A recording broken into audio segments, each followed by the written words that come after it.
Are you ready for a vacation, but maybe your budget isn't quite ready? Sometimes my budget feels the same way. And I love to travel. So when I want to go somewhere and not spend a lot of money, I use my credit card points. And I'm going to show you how I just spent a week on Grand Cayman and did not pay for airfare or from my hotel. And I'm going to show you how you can do that too. This photo is the view from my room in the resort where I stayed. And I want you to have that view too.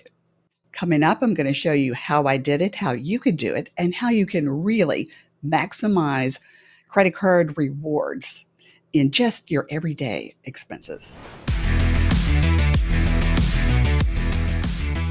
In December, my husband and I decided we were tired of being cold.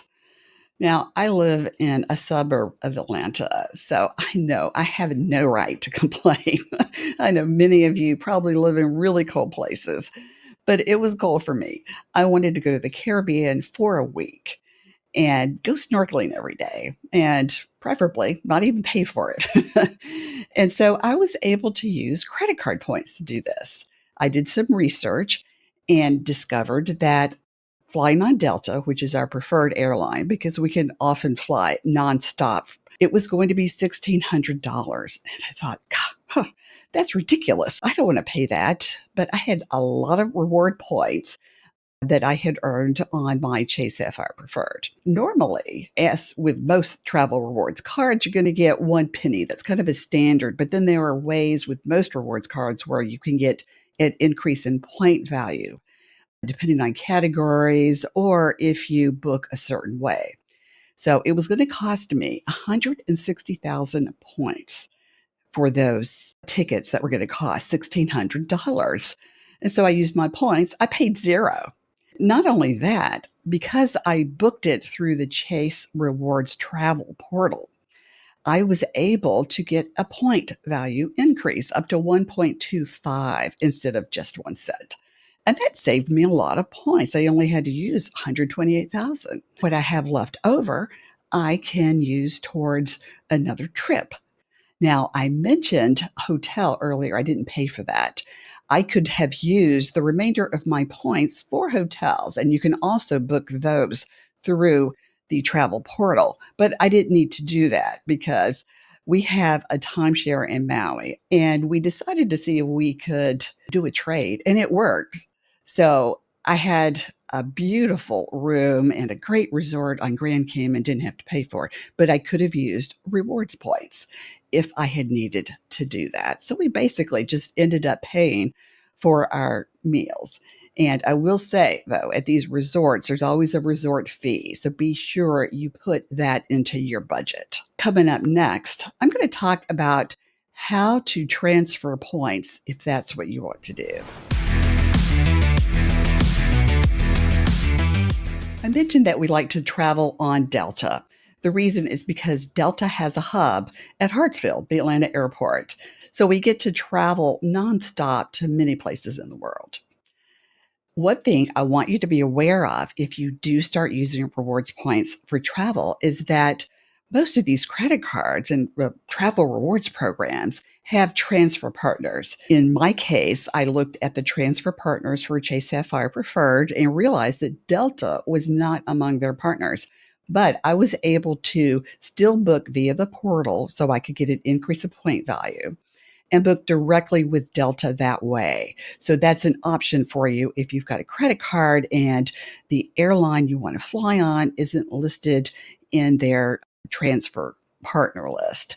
I do want to stress all of this is going to be different by credit card. So you might have a travel rewards card with a certain issuer, but if you've got one from a different issuer, that rewards program is going to be different.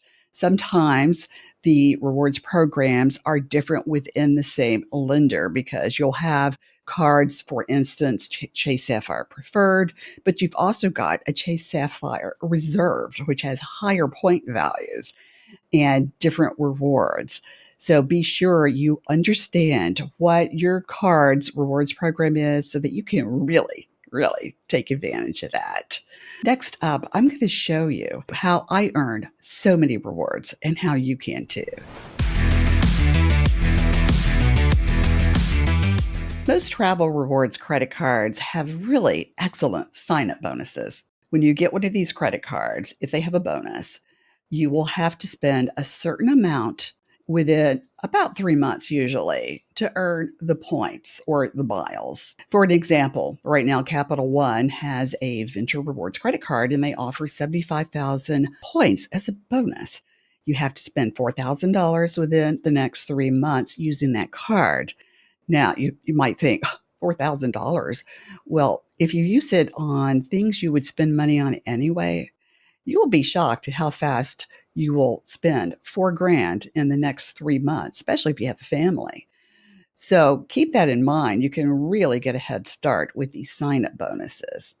And that 75,000 point bonus for with Cap One is worth about $750 in travel. So it can really add up. And then if you start using that card for the rest of the year, wow, that bonus just gives you a nice head start.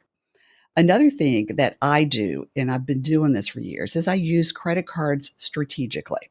I have 3 different rewards credit cards that I use. I know exactly how many points or miles I get in each category with these credit cards. If you have to make a spreadsheet or write it down somewhere and put it in your wallet, that's fine. Use the right credit card in the right circumstance. So I'll use my Chase Sapphire Preferred when I go out to a restaurant because I get 3 points for every dollar spent using that credit card. So understand how your rewards programs work and use them with the right purchases, with the right categories, and you will earn so many rewards. Another thing I want you to remember, and this is going to sound silly, but don't forget to redeem them. Okay. It's funny, but Bankrate recently did a survey, and about 1 out of 4 left all the rewards on the table, just didn't redeem them for whatever reason, either forgot about them, maybe they expired, although most rewards points these days don't expire, but you have to read your rewards program to understand if that's the case for you. But please use them. Think about trips you're going to take. When I had all those points with my J Sapphire Preferred, I'd been saving it for when I really needed to get to the Caribbean and go snorkeling. And I ended up saving thousands of dollars by doing this. And I was so happy that I was able to take that trip and just kind of enjoy it and come back and not worry about how much I spent because I was very strategic about how I accumulated the points and how I redeemed them. If you've enjoyed this episode, please like this episode or subscribe.